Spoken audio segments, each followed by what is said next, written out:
கோர்ட்ல நித்துவோட காதலனின் நண்பர்கள் முத்துவுக்கு எதிராக முத்து தன் மனைவியோட காதலனை திட்டமிட்டு பிராந்தியில விஷத்தை கலந்து கொலை பண்ணிட்டாரு அப்படின்னு சொல்றாங்க.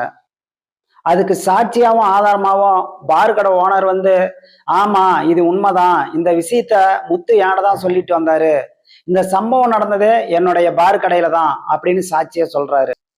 ஆனா அப்ப அங்க வந்த மருந்து கடைக்காரரு முத்து வேற யாரும் இல்ல, என் நண்பனுடைய நண்பன் தான், முத்துவோட குடும்பத்துல இருக்கிற பிரச்சனை எனக்கு நல்லாவே தெரியும், முத்து விஷம் கேட்கும் போதே ஏதோ விபரீதம் நடக்க போகுதுன்னு தெரிஞ்சு நான் விஷத்தை கொடுத்து அனுப்பல, நான் கொடுத்து அனுப்புனது ஒரு இனிப்பு மருந்து அப்படின்னு சொல்றாரு.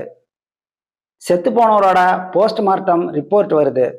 அதுல செத்து போனவரு சாகரத்துக்கு முன்னாடி பிராந்தியில இனிப்பு மருந்து கலந்து குடிச்சுக்கிறாரு. அப்ப இவர் குடிச்சது விஷம் இல்ல, அதனால இவர் சாகல. அடுத்ததா இவருடைய கால் பகுதியில ஒரு கருநாக பாம்பு ஒண்ணு கடிச்சிருக்குது. அது எதுன்னா நித்துவ பலாத்காரம் பண்றதுக்கு போதையில துரத்தினார் இல்லையா, அப்ப அங்க இருந்த தட்டுமுட்டு சாமானம் விறகு மேல போய் விழுந்தார் இல்லையா, அதுக்குள்ள இருந்த கருநாக பாம்பு அவர் காலை பிடிச்சு கடிச்சிருச்சு. அதைத்தான் இந்த ரிப்போர்ட்ல சொல்றாங்க. அந்த பாம்பு கடிச்சதும் இவருடைய இறப்புக்கு காரணம் இல்லை. அப்போ அங்க இருக்கிறவங்க எல்லாம் கூர்ந்து கவனிக்கிறாங்க, வேற எதனால இவர் செத்திருப்பாருன்னு. தொடர்ந்து ரிப்போர்ட்டை படிக்கிறாங்க. இவருடைய காது வழியா உள்ள போன பாதி நசுங்கின கட்டெரும்பு ஒண்ணு இவருடைய மூளையோட முக்கிய நரம்பை கடிச்சுக்கிட்டு அதுவும் செத்துருச்சு. அந்த பாதி நசுங்கின கட்டெரும்பு இவருடைய மூளையோட முக்கிய நரம்பை கடிச்சதுனாலதான் இவருடைய மூக்கு வழியாவும் வாயு வழியாவும் ரத்தம் இவர் செத்துட்டாரு அப்படின்னு அந்த போஸ்ட்மார்ட்டம் ரிப்போர்ட் சொல்லுது.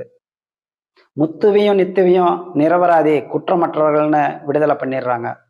முத்துவும் நித்துவும் சந்தோஷமா வாழ்க்கை நடத்துறாங்க.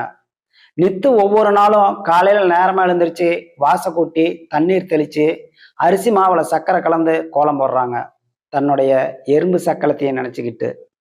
அன்றிலிருந்து தான் பெண்கள் மாக்கோலம் போடுற பழக்கமே உருவாச்சு. சரி நண்பர்களே, இந்த எறும்பு சக்கலத்தி கதை பிடிச்சிருந்தா லைக் பண்ணுங்க, ஷேர் பண்ணுங்க, கமெண்ட் பண்ணுங்க, முக்கியமா சப்ஸ்கிரைப் பண்ணுங்க. நன்றி நண்பர்களே.